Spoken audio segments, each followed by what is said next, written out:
Assalamualaikum warahmatullahi wabarakatuh. Kami dari kelompok 5 akan mempresentasikan mengenai implementasi kebijakan Dinas Kebersihan dan Pertamanan Kabupaten Sidoarjo dalam pengelolaan sampah. Saya, Pratiwidianingrum, akan memperkenalkan anggota kelompok kami, yaitu ada Raudatul Jannah, Ainun Najib, Kiki Haryanti, Irdani Hermawan, Rosita Dwi, dan Nailul Isnaini. Latar belakang proposal kelompok kami yaitu seperti yang kita tahu, sampah adalah bagian dari kehidupan sehari-hari, merupakan sesuatu hal yang tidak bisa dipisahkan dalam kehidupan setiap orang, baik individu, keluarga, serta kehidupan dalam masyarakat. Tetapi kerap kali kita dengar banyak permasalahan yang ditimbulkan oleh proses pengelolaan sampah yang tidak benar, sehingga sampah perlu ditangani secara maksimal. Karena bila tidak, akan menimbulkan masalah terutama di kota-kota besar, bahkan dalam skala negara. Sampah merupakan masalah yang dihadapi hampir seluruh negara di dunia. Tidak hanya di negara-negara berkembang, tetapi juga di negara-negara maju, sampah selalu menjadi masalah. Rata-rata setiap harinya kota-kota besar di Indonesia menghasilkan puluhan ton sampah. Untuk Kabupaten Sidoarjo sendiri, termasuk daerah yang memiliki volume sampah yang tertinggi. Jumlah volume sampah di Sidoarjo sendiri mencapai 4.000 meter kubik per hari. Sampah tersebut baru ditangani 800 meter kubik, setara dengan 20%-nya saja yang mampu dikelola oleh Dinas Kebersihan dan Pertamanan Kabupaten Sidoarjo. Belum mampunya Dinas Kebersihan dan Pertamanan mengelola sampah dengan baik, tentunya menimbulkan beberapa permasalahan, terutama yang berkaitan dengan lingkungan hidup.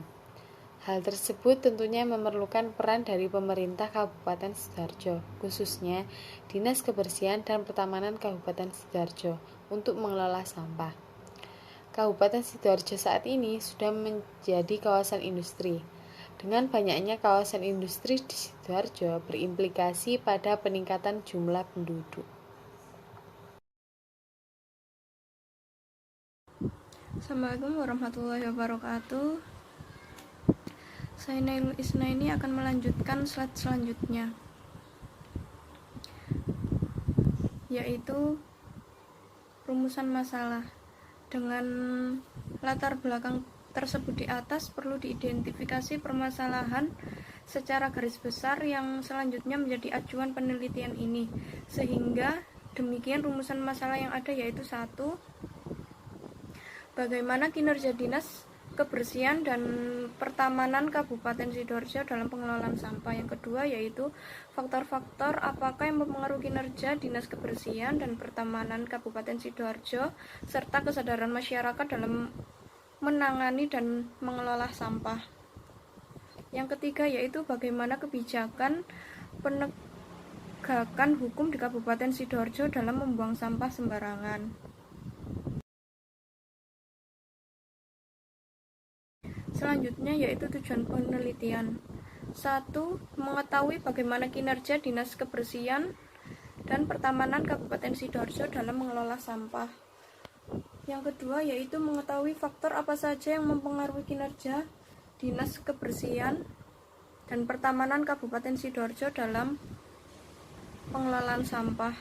Yang ketiga yaitu mengetahui bagaimana penegakan hukum atau sanksi akibat membuang sampah sembarangan. Selanjutnya yaitu manfaat penelitian. Yang pertama secara tertulis dari segi keilmuan, pada penelitian ini diharapkan dapat memberikan dampak positif dalam meningkatkan kebersihan dalam mengelola sampah. Yang kedua yaitu secara praktis bagi akademi, sebagai bentuk penerapan atau aplikasi dari ilmu pengetahuan yang sudah dibahas mengenai pengelolaan sampah untuk meningkatkan kebersihan pada lingkungan. Yang kedua, bagi masyarakat, hasil penelitian ini berguna agar masyarakat tertib membuang sampah pada tempat yang sudah disediakan seperti sampah kering atau basah, sehingga masyarakat bisa membedakan sampah baik itu kering basa, plastik, atau organik. Yang ketiga yaitu bagi pemerintah. Hasil penelitian ini diharapkan dapat memberikan masukan bagi Dinas Kebersihan dan Pertamanan Kabupaten Sidoarjo mengenai pengelolaan sampah untuk meningkatkan kebersihan dan pertamanan di Kabupaten Sidoarjo. Bab 2. Kajian pustaka. Landasan teori. Pengertian sampah menurut Azwar, sampah adalah sesuatu yang tidak dipergunakan lagi, yang tidak dapat dipakai lagi, yang tidak disenangi dan harus dibuang. Maka sampah tentu saja harus dikelola dengan sebaik-baiknya, sedemikian rupa sehingga hal-hal negatif bagi kehidupan tidak sampai terjadi. Menurut Suryani, sampah adalah sisa kegiatan sehari-hari manusia atau proses alam yang terbentuk padat. Sampah spesifik adalah sampah yang karena sifat konsentrasi atau volumenya memerlukan pengelolaan khusus menurut Undang-Undang Nomor 18 Tahun 2008. B. Sumber-sumber sampah. Menurut Gilbert DKK, dalam arti Ningsi, sumber-sumber timbulnya sampah sebagai berikut. Yang pertama, sampah dari pemukiman penduduk. Yang kedua, sampah dari tempat-tempat umum atau perdagangan. Yang ketiga, sampah saranan pelayanan. Yang keempat, sampah dari industri. Yang kelima, sampah pertanian. Jenis-jenis sampah menurut Gilbert DKK dalam arti Ningsi berdasarkan asalnya, sampah dapat digolongkan menjadi dua, yaitu sampah sebagai berikut. Yang pertama, sampah organik dan sampah anorganik. Menurut Sarweda, mengemukakan beberapa dampak apabila sampah tidak dikelola dengan baik. Yang pertama yaitu sampah dapat menjadi sumber penyakit, lingkungan menjadi kotor. Hal ini akan menjadi tempat yang subur bagi mikroorganisme patogen yang berbahaya bagi kesehatan manusia, dan juga menjadi tempat sarangnya lalat, tikus, dan hewan-hewan liar lainnya. Yang kedua, pembakaran sampah dapat berakibat terjadinya pencemaran udara yang mengganggu kesehatan masyarakat dan memicu terjadinya pemanasan global. Yang ketiga, pembusukan sampah dapat menimbulkan bau yang tidak sedap dan berbahaya bagi kesehatan. Cairan yang dikeluarkan dapat meresap ke tanah dan dapat menimbulkan pencemaran sumur, air, tanah, dan yang dibuang ke badan air akan mencemari sungai. Yang keempat, pembuangan sampah ke sungai atau badan air dapat menimbulkan pendangkalan sungai, sehingga dapat memicu terjadinya banjir. Bab 3. Metode penelitian. Yang pertama, tipe dan dasar penelitian. Jenis penelitian yang dipergunakan pada penelitian ini adalah penelitian deskriptif dengan pendekatan kualitatif. Metode kualitatif adalah penelitian yang menggunakan proses induktif, objek yang diamati bersifat alamiah, apa yang didapat merupakan fakta yang ada di lapangan, menurut Sugiono. Pada penelitian deskriptif ini berusaha menggambarkan dan menafsirkan data yang ada. Di samping itu, penelitian deskriptif dibatasi hanya membuka permasalahan, keadaan, atau hanya membuka fakta yang ada di lapangan, menurut Nawawi. Yang kedua, fokus penelitian. Penelitian seringkali terjebak dengan data yang banyak diperoleh saat melakukan penelitian.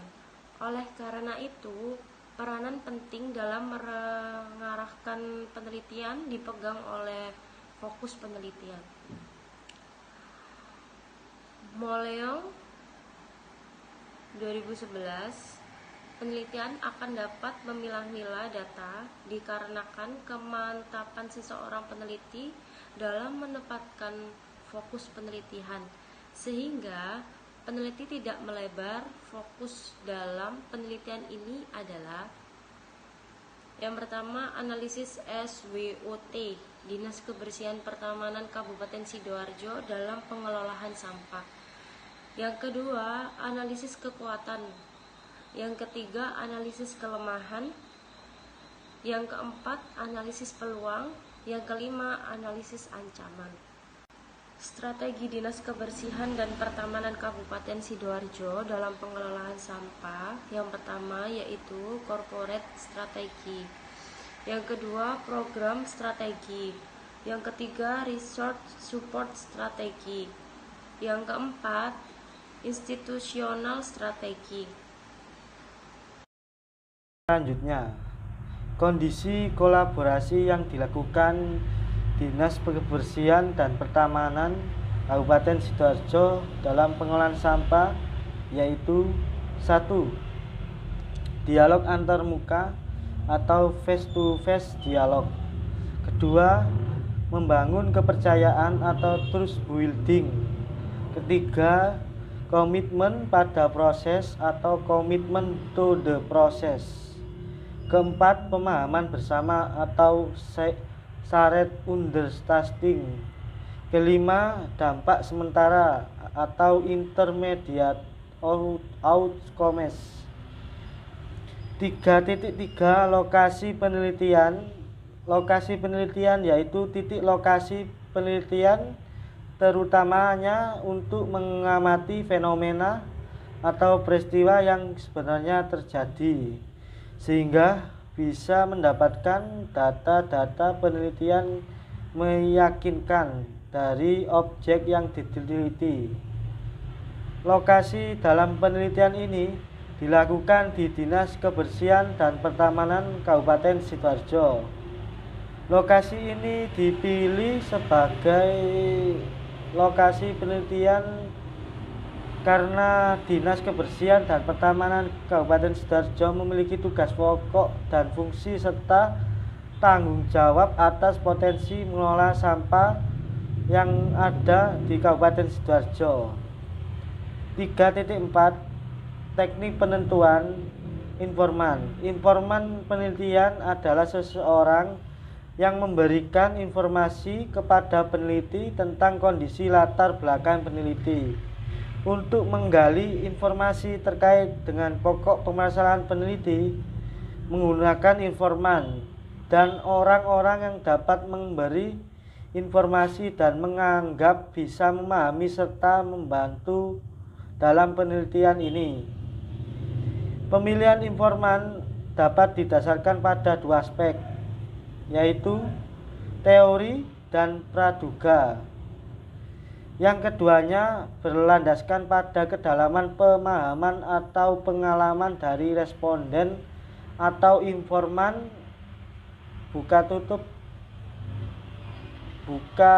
bukan didasarkan pada pilihan yang acak.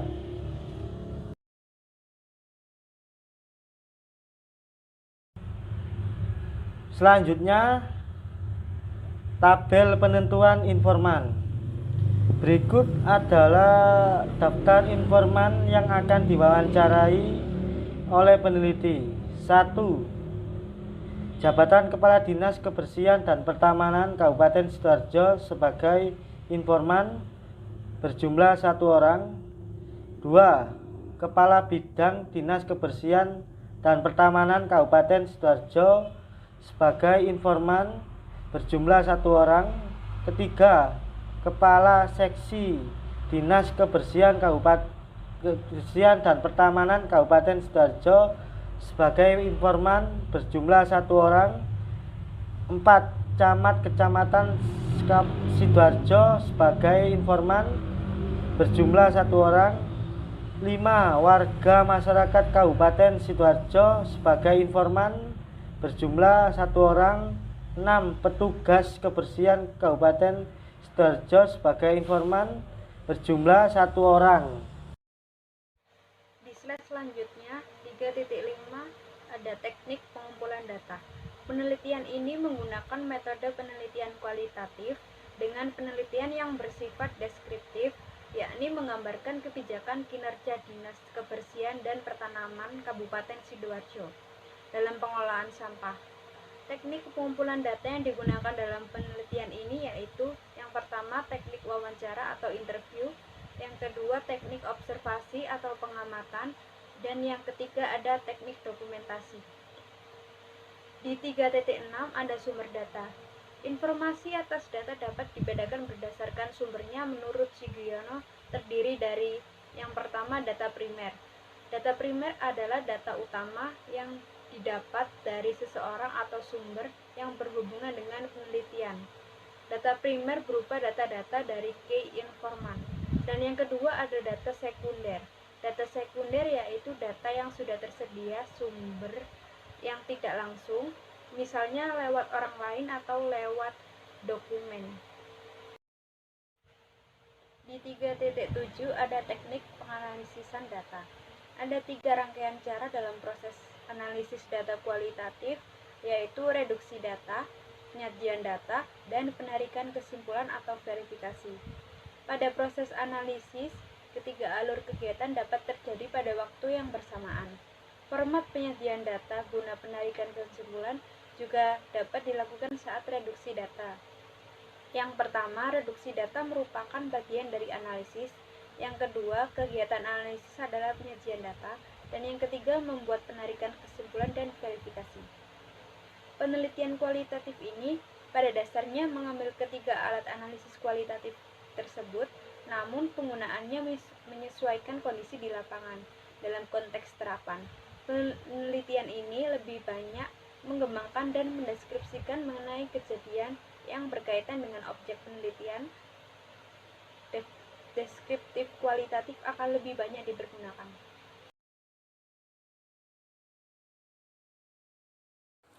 Selanjutnya, slide ke-11 yaitu alur penganalisisan data model interaktif Miles dan Huberman, di mana ada sumber dari Sugiono tahun 2013 halaman 247 ada sebuah bagan. Dan yang tergambar adalah Miles dan Huberman mengemukakan bahwa aktivitas analisis data kualitatif dilakukan secara interaktif dan berlangsung secara terus-menerus sampai tuntas, sehingga datanya sudah jenuh. Aktivitas dalam analisis data ini berupa pengumpulan data, reduksi data, penyajian data, dan verifikasi atau penarikan kesimpulan. Langkah awal yang dilakukan adalah pengumpulan data, di mana pengumpulan data ini kemudian dilakukan langkah selanjutnya, yaitu data yang diperoleh dari lapangan yang jumlahnya banyak. Untuk itu perlu ada catatan secara rinci dan teliti. Jadi ini yang dinamakan reduksi data. Kemudian langkah selanjutnya adalah penyajian data, di mana setelah langkah reduksi data, selanjutnya ke langkah penyajian data, di mana langkah ini dalam penelitian kualitatif bisa dilakukan dalam bentuk uraian, singkat, bagan, hubungan antar kategori, flowchart, dan sejenisnya. Untuk langkah selanjutnya yaitu verifikasi atau penarikan kesimpulan, di mana langkah ini dalam analisis data kualitatif menurut Miles dan Huberman adalah penarikan kesimpulan dan verifikasi. Jadi, kesimpulan dalam penelitian kualitatif ini mungkin dapat menjawab perumusan masalah yang dirumuskan sejak awal, tetapi mungkin juga tidak, karena masalah dan rumusan masalah dalam penelitian kualitatif masih bersifat sementara dan akan berkembang setelah peneliti berada di lapangan. Jadi kesimpulan dalam penelitian kualitatif merupakan temuan baru yang sebelumnya belum pernah ada.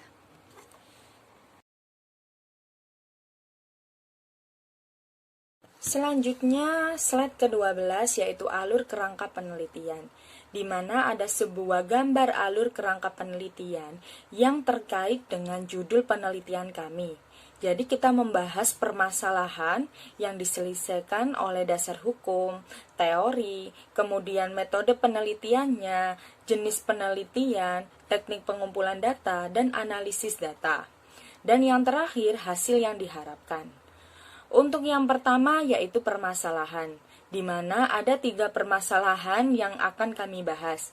Yang pertama, kinerja Dinas Kebersihan dan Pertamanan Kabupaten Sidoarjo dalam pengelolaan sampah belum terorganisir.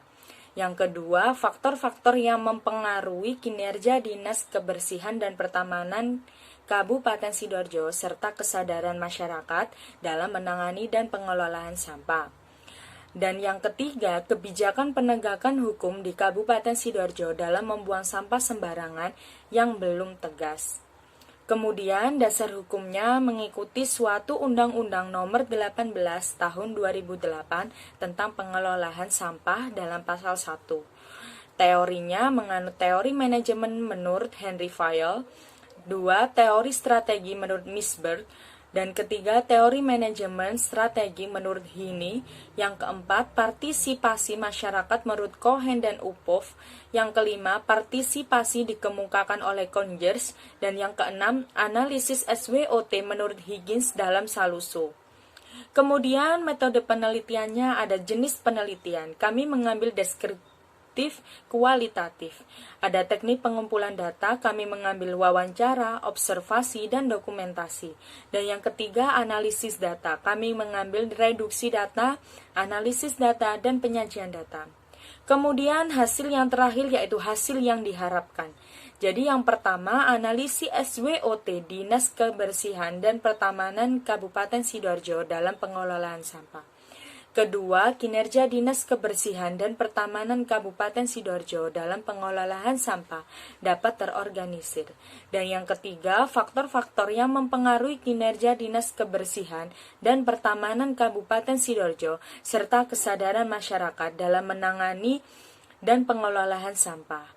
Dan yang keempat, kebijakan penegakan hukum di Kabupaten Sidoarjo dalam membuang sampah sembarangan yang dapat ditegaskan.